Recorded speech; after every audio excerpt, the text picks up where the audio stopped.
Assalamualaikum warahmatullahi wabarakatuh. Kami dari kelompok 16 pemeriksaan akuntansi akan mempresentasikan tentang etika profesional. Perlunya etika profesional bagi organisasi profesi. Dasar pikiran yang melandasi penyusunan etika profesi adalah kebutuhan profesi tersebut tentang kepercayaan masyarakat terhadap mutu jasa yang diserahkan oleh profesi. Masyarakat akan sangat menghargai profesi yang menerapkan standar mutu tinggi terhadap pelaksanaan pekerjaan anggota profesinya. Kode Etik Ikatan Akuntan Indonesia. Yang pertama, etika profesional dikeluarkan oleh organisasi profesi untuk mengatur perilaku anggotanya dalam menjalankan praktik profesinya bagi masyarakat. Yang kedua, etika profesional yang dikeluarkan oleh IAIA tidak hanya mengatur anggotanya yang berpraktik dalam berbagai tipe profesi auditor dan profesi akuntan lainnya. Pasal-pasal dalam kode etik akuntan dikelompokkan menjadi dua golongan. Yang pertama, pasal-pasal yang mengatur perilaku semua akuntan anggota IAIA. Yang kedua, pasal-pasal yang mengatur perilaku semua akuntan yang praktik dalam profesi akuntan publik. Selanjutnya, standar umum dan prinsip akuntansi standar umum. Anggota KAP harus mematuhi standar yang diterapkan IAI, yaitu kompetensi profesional, kecermatan dan keseksama, perencanaan dan supervisi, dan data relevan yang memadai. Prinsip-prinsip akuntansi.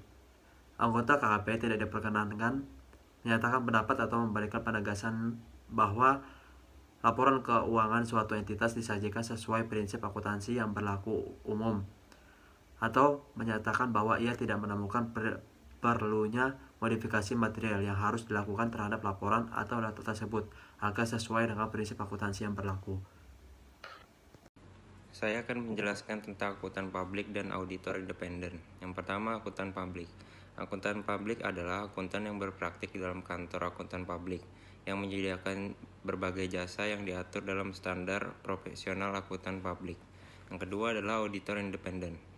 Auditor independen adalah akuntan publik yang melaksanakan penugasan audit atas laporan keuangan historis, yang menyediakan jasa audit atas dasar standar auditing yang tercantum dalam standar profesional akuntan publik. Kode etik dibagi menjadi 4 bagian. Yang pertama, prinsip etika. Yang kedua, aturan etika. Yang ketiga, interpretasi. Dan yang keempat adalah tanya jawab. Selanjutnya adalah prinsip etika profesi Ikatan Akuntan Indonesia. Prinsip yang ke-1 adalah tanggung jawab profesi dalam melaksanakan tanggung jawabnya sebagai profesional dalam semua kegiatan yang dilakukannya. Prinsip yang kedua adalah kepentingan publik. Setiap anggota berkewajiban untuk senantiasa bertindak dalam kerangka pelayanan kepada publik, menghormati kepercayaan publik, dan menunjukkan komitmen atau profesionalisme. Prinsip etika yang ketiga adalah integritas untuk memelihara dan meningkatkan kepercayaan publik. Setiap anggota harus memenuhi tanggung jawabnya dengan integritas setinggi mungkin. Yang keempat, objektivitas. Setiap anggota menjaga objektivitas dan bebas dari bantuan kepentingan dalam pemenuhan kewajiban profesionalnya.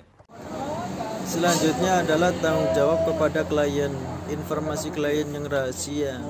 Jadi anggota KAP tidak diperkenankan mengungkap informasi klien yang sifatnya rahasia tanpa persetujuan dari klien. Selanjutnya yaitu fee profesional, yang mana besaran fee dapat bervariasi tergantung resiko penugasan, kompleksitas jasa yang diberikan, tingkat keahlian, struktur biaya KAP yang bersangkutan, dan pertimbangan lainnya.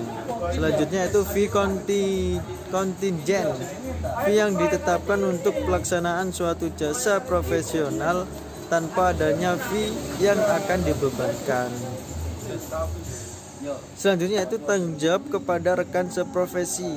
Jadi anggota wajib memelihara citra profesi dengan tidak melakukan perkataan dan perbuatan yang dapat merusak reputasi rekan seprofesi. Selanjutnya yaitu komunikasi antar akuntan publik.